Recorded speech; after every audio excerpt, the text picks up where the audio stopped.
Hey there, welcome to LSAT Demon Daily. I'm Nathan Fox, that's Ben Olson. We're the founders of LSATdemon.com and our weekly podcast, Thinking LSAT. We have an email here from Paul. The subject is, how old is too old for law school?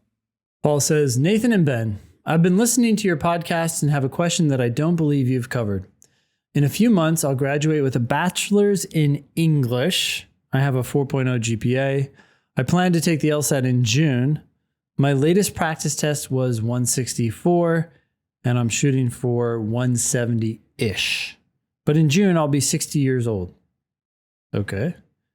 I won't lengthen this email with reasons why I want to attend law school. My question is whether any law school would want me to attend given my age. Will a T14 not want to waste a seat on me?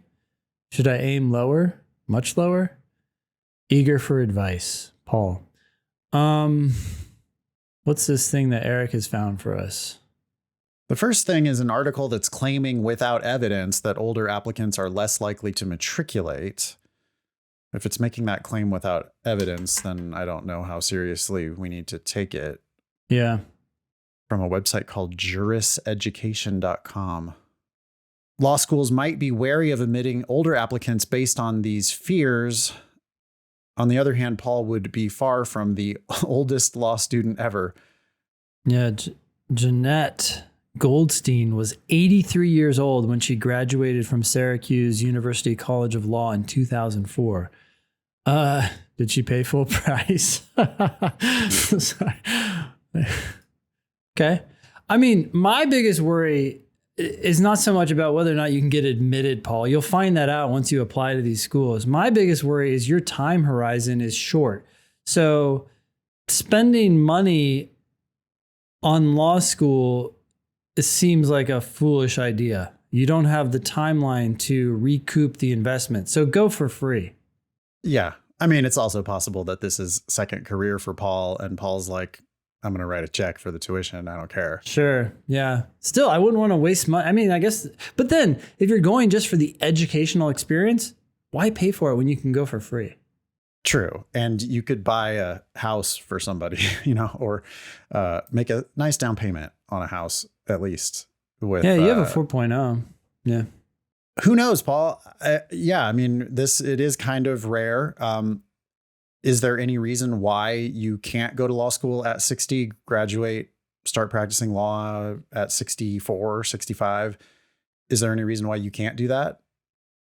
No.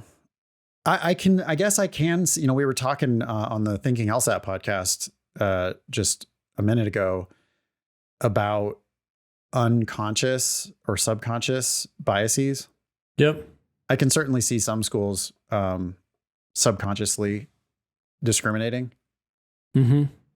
But we'll never know until Paul just, gets his best LSAT score and applies broadly and hopefully emails us back and tells us how it goes for him. I would apply broadly, Paul. If you haven't already been, you need to go to lsatdemon.com/scholarships, play around with our scholarship estimator, put your LSAT and GPA in there and see what kinds of offers you might get if age were not an issue.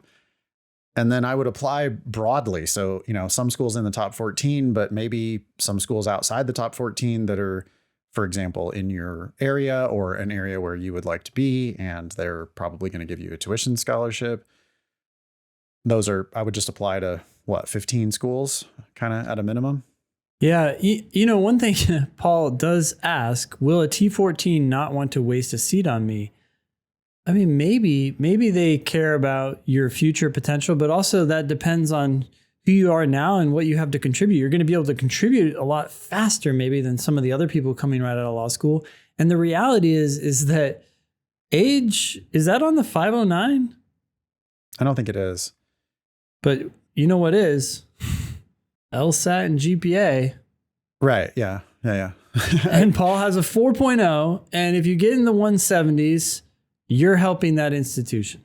Right. Yeah. Cynically, you are helping them increase their public numbers, which increases their law school rankings. So there will certainly be some schools out there that are just like, yep, we're admitting you, we're giving you a scholarship, we want your numbers. Yep. Especially if you get something into the 170s. Yeah. I mean, 170 is great, but if you can get 174, that would make a difference for the top schools if you got top grades. Harvard, this business about wasting seats. Harvard Law School is very competitive, but they do have 500 seats. Mhm. And sometimes we see people with great numbers get denied, and sometimes we see people with not so great numbers get admitted. And being 60 years old, that kind of does seem like the sort of thing that a Harvard might like. Yeah, they have such a big class. They could add you and bring in that perspective that no one else is going to have. Totally. At least from the student's perspective. Yeah. Can't wait to hear. Yeah, let us know. Thanks, Paul. Email us back. Email daily@lsatdemon.com to ask us a question, share some LSAT or law school admissions news, or like Paul, give us an update on your admissions cycle. Talk to you in a year, Paul. Thanks for listening.